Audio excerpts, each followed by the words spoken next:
Good afternoon, and welcome to today's live discussion at Quality Interactions. Our topic today is implicit bias, and joining me is my friend and colleague, Dr. Joseph Betancourt, who is First Vice President and Chief Equity and Inclusion Officer at Mass General Hospital. He's also the co-founder of Quality Interactions. So, Joe, why don't I start by where we left last week? Um, how's this week been? What have you experienced? What new insights might you share with us about this week? Yeah, well, thank you, Michelle. It's great for us to get a chance to chat together again, and thanks to all who are here for the first time or keep coming back. I think it's been a very challenging week for everyone for a lot of obvious reasons. I think we have here in our institution done the things that are important in the first phase, which is demonstrating solidarity, sharing our sense of commitment, certainly trying to imagine the pain, trying to be supportive in that regard. So what I would call them is the words. We have demonstrated above and beyond the words with a kneel in procedure, demonstration this past Friday, along with many across the country, where our leadership and others gathered together and kneeled. And on Tuesday, we held a moment of silence for not just George Floyd, but others, but really at a time that was, connected to his ceremony.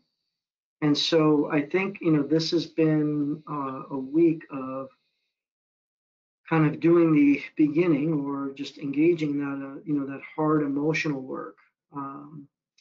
But really, I think what I certainly am chomping at the bit for, and I think what our community is calling for is action. It's words, now deeds, because the words are nice and they're necessary. And I think we talked about this last week. But really, at the end of the day, we have, as I mentioned last week, a window of opportunity here. It will not be long before people's plates are again full with the day-to-day, and particularly in healthcare, where our budgets are incredibly challenged and hard decisions are going to be made, where we're kind of trying to get reopening going, and we're focused on reopening. And we are also kind of thinking about what we still need to do around COVID. So this has been a week of doing all those important things, but it has also been a week where we have begun to really strategize. And I would say this week in earnest, after the last demonstration of solidarity in that way with the moment of silence, now it's time to get down to the work of change. And I think that's where we are. That's where I am. And I hope that's where everybody who's here is. And I think it's going to be critical because just like COVID, where we said, the virus doesn't sleep, we know racism doesn't sleep. And certainly people's attention on this is going to be really critical, and the clock is ticking. I guess I'll end by saying that we have a unique moment in front of us. We had some very, very meaningful conversations with people, white people, or positions of leadership, where there is a unique sense, and sometimes it takes this level of tragedy, but a unique sense of understanding and a real reckoning that we are trying to really leverage. People need to, as we've said, do their work. We as people of color can't solve everything for the system. The system is made up of a machinery that needs to address itself. It's going to require sacrifices. We've tried to continue to mention that if you feel uncomfortable in this moment in these discussions, if the things you do don't make you feel uncomfortable, the actions you take, then you haven't gone far enough. So we are challenging people to be courageous, to be bold, to be ready to be criticized, to push the boundaries. And so that's where we are now. It's in that phase of kind of engagement and strategizing. But I think it's important.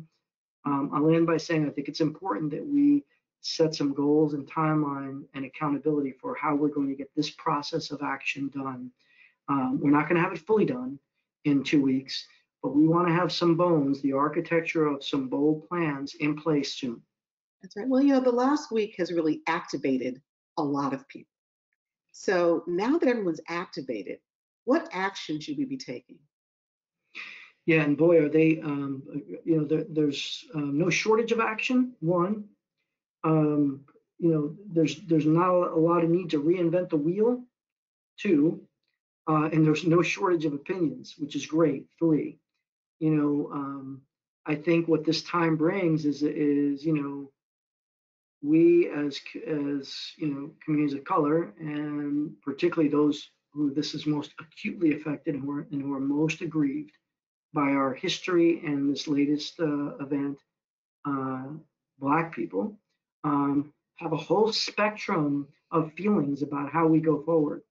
And I think that is incredibly important. But it's also posed some challenges to people, and by that I mean, there's rules of the road on how people want to be engaged, and they are at times conflicting. Don't ask me how I'm doing. If you don't really care, you're not ready to hear. Versus silence is compliance, or violence, right? So there is, you need to solve this problem versus you got to bring me to the table to solve it. So there's a lot of that spectrum there.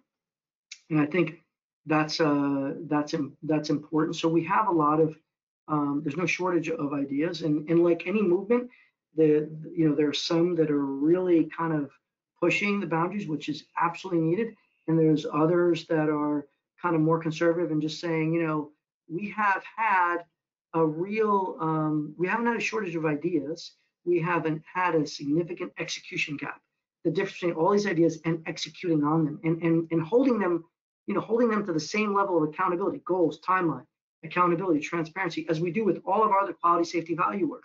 And that's what we're really encouraging people to do, is to say, bring that level of rigor. Now, what does that mean? The spectrum is broad, but some of it relates to how do we really voice our values in ways that people could see them. So just what our communications look like. I think some of it is really acknowledging fully, and I would say these have been a couple of guiding principles outside of communication, but acknowledging fully that our healthcare system and all of our systems are built on a foundation of structural racism, and that many people swim in that structure, and it benefits them.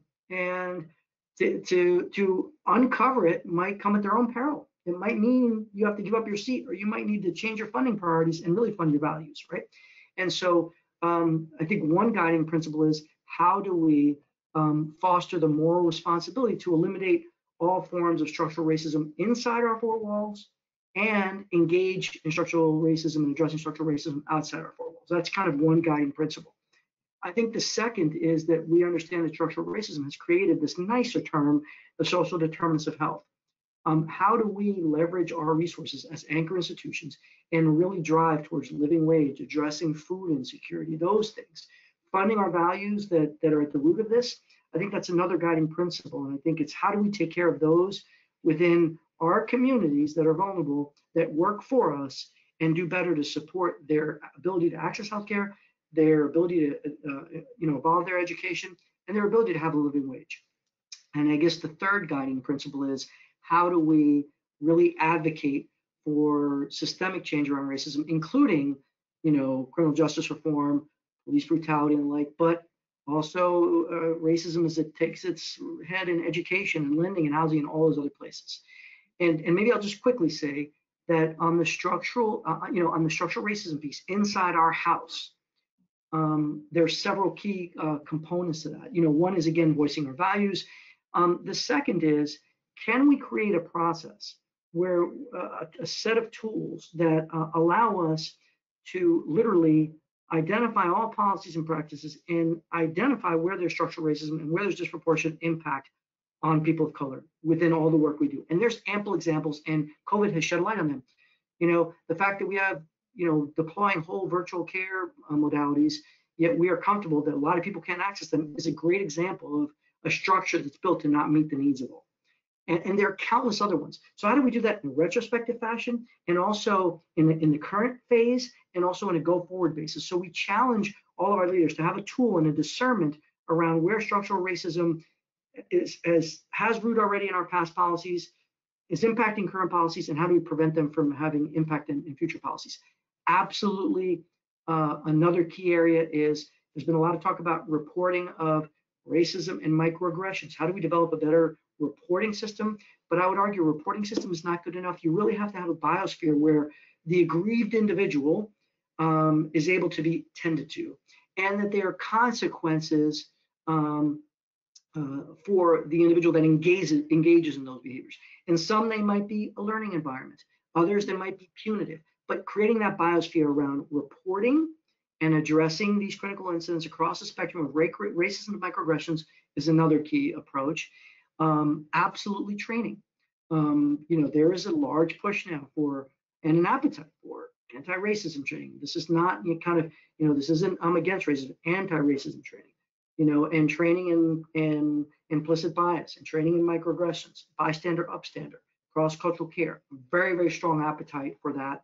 And I guess the last two I'd say is, equity in care. How do we continue to, address disparities in care, and also equity in science? There's a lot of baked in racialized science still that's in place that we need to look at and address. So those are kind of some of our initial thoughts, but there's a lot more that are bubbling up.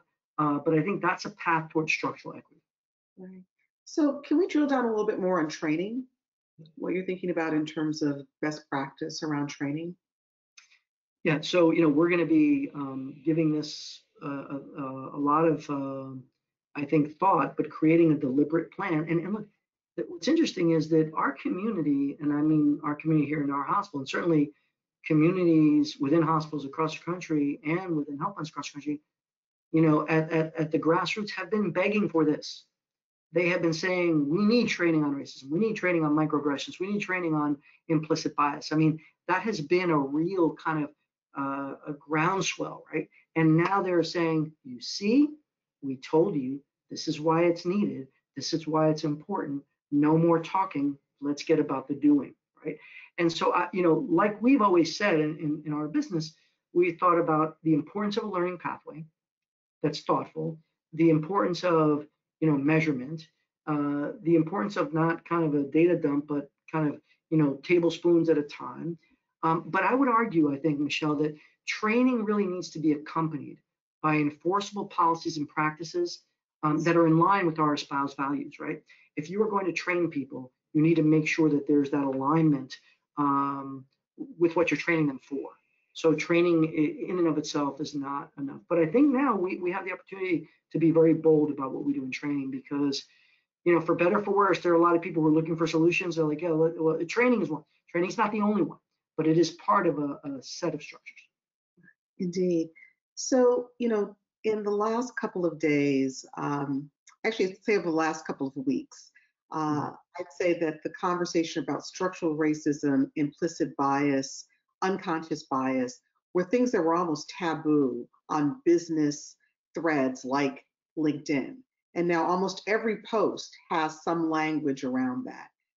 Can you talk about the difference between implicit bias or unconscious bias and explicit bias? Yeah. And how to sort of navigate those two?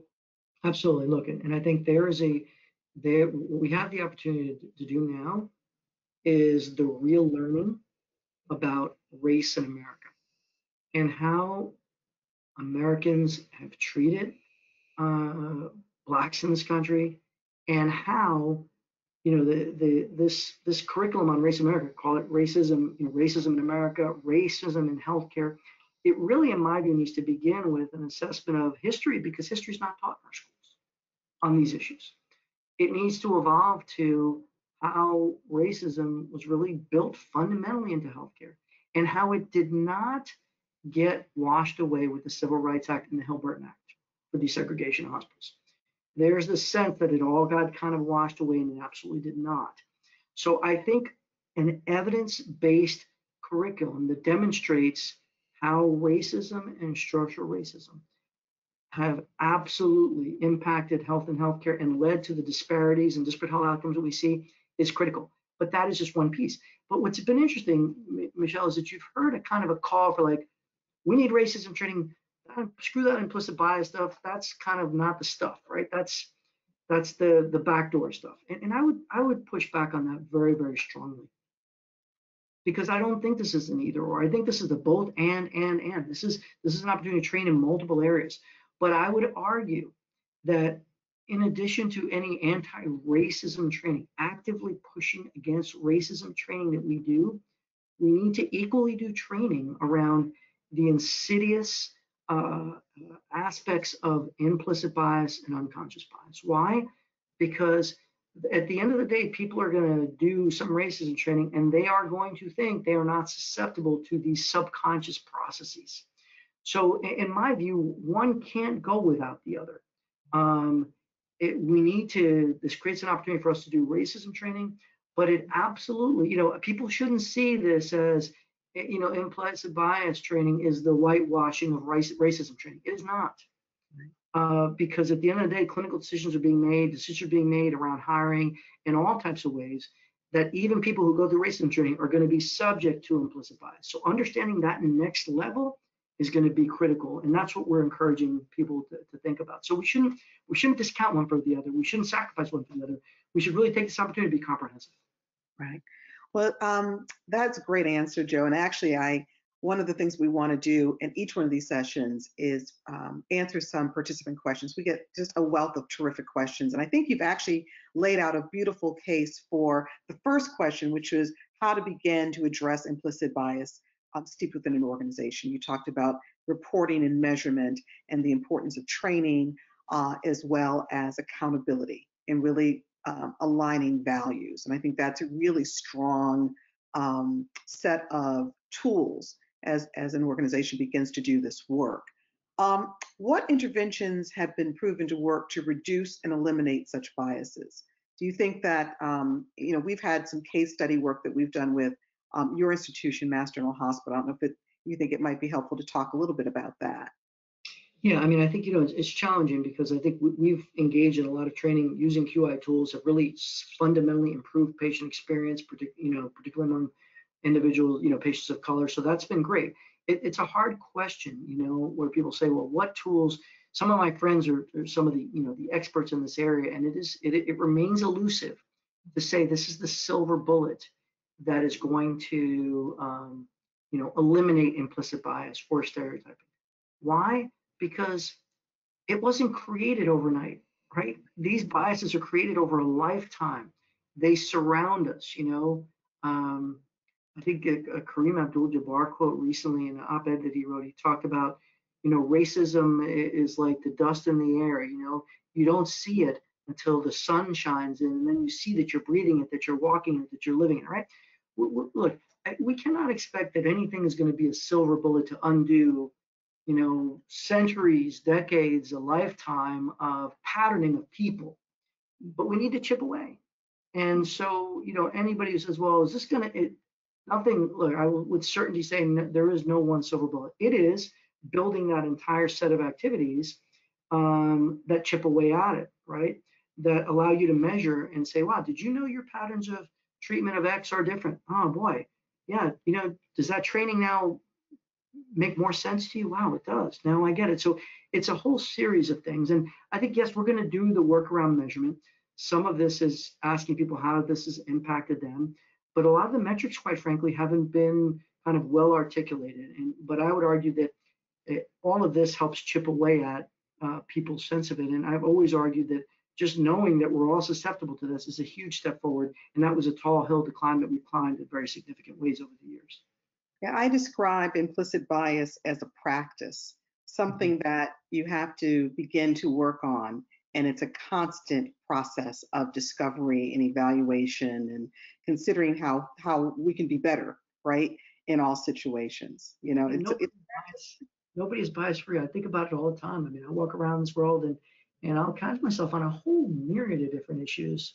Right. Like falling into these assumptions, and it's my own kind of personal set of epiphanies and learnings all the time, and the work it takes to fight those unconscious thoughts. That's the learning. And but like anything, you get people on a learning pathway to begin to think about this, to begin to be aware. And I think that's incredibly valuable. We shouldn't discount the fact that there isn't, proof that this course is going to do it because it's not realistic, or that these 3 courses diminish it. We have to have faith that, and I think science certainly that really I think tells us that we will chip away at this. That's right. So, what do you think? We're still getting a couple of questions from our audience about making the business case for this work, cultural competency. And I wonder if you might talk just a little bit, for those of you who were not part of previous discussions, about the pandemic's impact on diverse populations in particular as a business case for improving healthcare for all. Yeah, I mean, I think, as I'll reiterate this, I mean, I think organizations now, particularly given this most recent, tragic murder, know that they know their level of acceptance, I think, that there's a problem that needs to be fixed, I think is, at least in my lifetime, an all-time high, right? And I would argue that people they're feeling need to do something, right? And I would also argue that now is probably the time where you least need the business case. Obviously, you don't want to throw junk up against the wall and see what sticks. You want to have something that has demonstrated some value. But again, I would turn to what just happened with COVID. I mean, that is the single biggest case study for the business case to address structural racism, social determinants, disparities, care and communication. We have a whole series of examples of how being inattentive to those issues have shut down our nation's entire economy and have put our hospitals in probably some of the most, financially vulnerable places that they've ever been.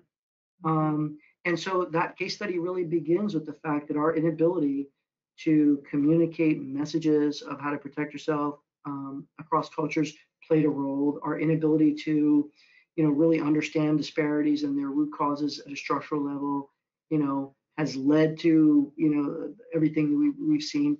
So I would again encourage people to understand there was, with COVID, before George Floyd, with COVID, there was a natural experiment of a business case there that provides one with the foundation for saying we need to do training around, all aspects across cultural. But now, even more so, there's a sense that we need to do something now. So this business case is one, like we always said, about cost, particularly, and quality. We've seen both of them. Costs go up, outcomes go down, communities of color be disproportionately impacted, and our whole economy shut down. That's the way I'm framing it up, and I think that's it's a potent way to bring this case forward. Thank you. We did have one question about the best way to approach this issue of implicit bias in very rural areas where minority populations are minimal. Is there anything different that you might suggest in those areas? Yeah, the science of stereotyping and implicit bias is simply one that says that whatever categories you're surrounded by over your lifetime, you will form these preconceived notions of them that will drive your decisions in the presence of limited information. So we know that, implicit bias exists around a whole series of personal characteristics in rural areas, in urban areas, and they might be different. They might be, as it relates to different populations, different physical characteristics. I mean, the implicit association test, which we've talked about a lot, which is a great tool, has ways to measure this across a whole series of these different things, and different characteristics. And clearly race is one of the most potent, because the 3 biggest drivers, again, for stereotyping are race, gender, and age. And again, these stereotypes, implicit bias is activated the most when you're stressed, when you're under time constraints, and you're multitasking, the environment in which we live in which we especially live in during COVID. And so I think, those sets of conditions, rural, urban, there's no place that's immune from that. And I think the challenge is, how do you contextualize that for your environment? It's not a challenge, it's a target, it's the goal, it's what you should be doing. And so there's no reason why we can't apply these things in different places for different issues. It's the learning that we take shortcuts, and that those shortcuts can have untoward consequences as it relates to our engagement with people. Because ultimately, difference creates discomfort. And in the presence of difference, which would require hard work to bridge, shortcuts reign the day. And that's, I think, the key message here. And so rural urban, I don't necessarily see a big difference there in the philosophy of where we need to go.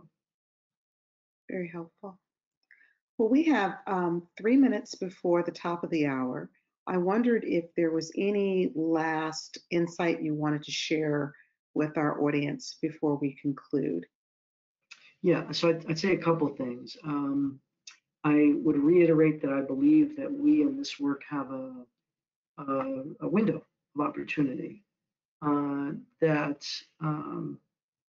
I'm worried about closing. And I think we need to accomplish, as much as we can in this period. But it needs to be sustainable. This can't be a one-time land grab. What we need to do is grab land, but we also need to put in some roots that make what we do sustainable, and hopefully engage in some sustainable conversations in the long term around what this was like, what it meant. We cannot let the memory of this work be short. And I think that the land grab for me is, how do we get some pretty significant commitments from our organizations around what they're going to do around this. And again, there's no shortage of ideas. It really becomes, what are a couple of solid ones that organizations are going to focus on and do them well. This is about adding the vector to that moral arc of justice. This is an opportunity to put a good bend towards justice now in the period that we're at, as Martin Luther King would say. And that's our opportunity. Get the most out of this vector and bend that curve. Well, I can't think of a better way to conclude than on the notion of bending, the aspiration of bending the curve. So, Joe, thank you so much for your time today. Really appreciate the conversation. Looking forward to next week's conversation on recovery. And thank all of you and our listening audience for joining us today. Joe?